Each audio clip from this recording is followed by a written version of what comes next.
Magandang gabi po sa inyo lahat. Ako po si Gilaster Sinival from 10 Amototo at aking pong itatalakay ang globalisasyong politikal sa aking video reporting. So, ang globalisasyong politikal ay tumutukoy sa malawak na ugnayan ng mga bansa upang matugunan ang pamahalaan, batas at politika. So, dahil dito mas nagiging magkakaugnay ang mga pamahalaan sa pagresolba ng mga pandiigdigang issue katulad ng digmaan, kapayapaan, karapatang pantao at kalikasan at ekonomiya. So malaking tulong po ito ang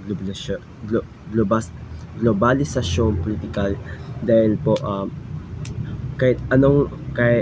dahil kung meron pong isang problema ang iyong bansa is pwede kang humingi ng tulong sa iba't ibang bansa upang matugunan ang iyong problema sa iyong bansa. So katulad na lang po ng UN. So ang UN is sila po ay isang organisasyon na binuo ng mundo upang mapanatili ang kapayapaan. So dahil dito is mas pumayapa nga ang mundo.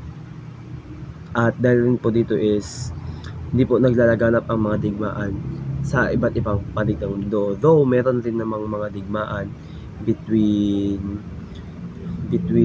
terrorists at militar, hindi naman ito like malaking digmaan talaga na mako-compare natin sa World War I at World War II. So, ang mga katangian naman ng globalisasyon political is ang pakikipag-ugnayan ng mga bansa sa paggamit ng mga diplomasya, kasunduan at dialogo. So dito ay nabubuo ang mga kasunduan na pwede silang makibahagi at pwede din silang tumulong sa mga bansa na kanilang nakipag-ugnay. So ang pangalawa naman ay pagkakaroon ng pandaigdigang organisasyon. Kaya na lang ng aking ibinanggit kanina ang UN or United Nations, ang World Health Organization, sila po ang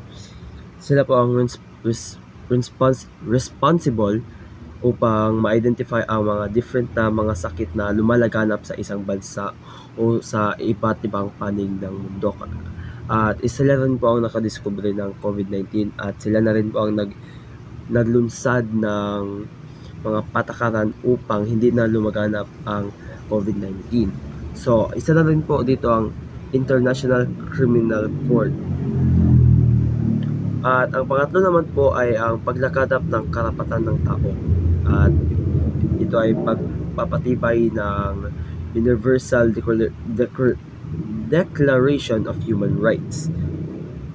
Sa pang-apat naman po na katangian ay ang pagkakaisa sa harap ng pandaigdigang suliranin, pagtutulungan laban sa climate change, pandemya at terorismo. So dahil po sa pang-apat na katangian ay nababahagi po natin ang mga problema natin sa ibang bansa at pwede rin po nilang ma-prevent ang mga problema na meron sa ating bansa para hindi rin po ito mangyari sa kanila at para po maiwasan ang or ma-prevent po ang mga climate changes. So katulad na lang po sa Pilipinas, naglulunsad na po tayo ng clean up drive dahil rin po sa pollution sa ibang bansa na akin na lang ibinahagi sa atin. At dahil sa impormasyon na ito is nabigyang aksyon natin ang mga basura sa iba't ibang parte ng ating bansa. So mga halimbawa naman ng globalisasyong politikal ay ang UN. Katulad na lang po ng aking ibinanggit kanina, ang UN ay ang pandaigdigang organisasyon na nagtataguyod ng kapayapaan at seguridad. So dito po pinag-uusapan ang mga alitan ng iba't ibang bansa upang maresolba at hindi mapunta sa mga digmaan. So ang ikalawa naman po na halimbawa ay ang Association of Southeast Asian Nations. So ito ay samahan ng mga bansang Asyano na nagtutulungan sa ekonomiya at politika at seguridad. So, para itong UN or global or isa itong personal na globalisasyong politikal ng Asia para lang sa kanila. So, ang ikaapat naman po na halimbawa ay ang Paris Agreement ay isa itong kasunduan ng bansa laban sa climate change. So, ang Paris Agreement po ay ilinunsad dahil po sa pagbago-bago ng climate sa ating mundo. At dahil rin po is natutunan rin po ang mga icebergs natin sa North Poles, at ito po ay nagdudulot ng malaking pagbaha sa mga maliliit na bansa, lalo na po dito sa atin.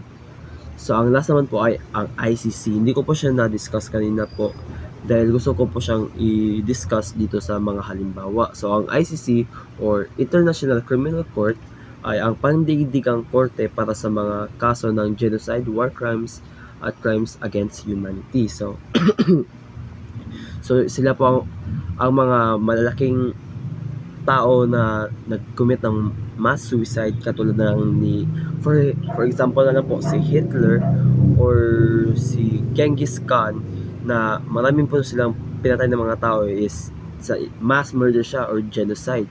So pwede silang mapunta sa ICC, International Criminal Court, para doon sila mag-testimony na bakit nila ito ginawa. Pero wala naman talagang justifiable na actions or reasons para pumatay ka ng tao at kunin mo ang kanilang buhay. So, yun lamang po at salamat.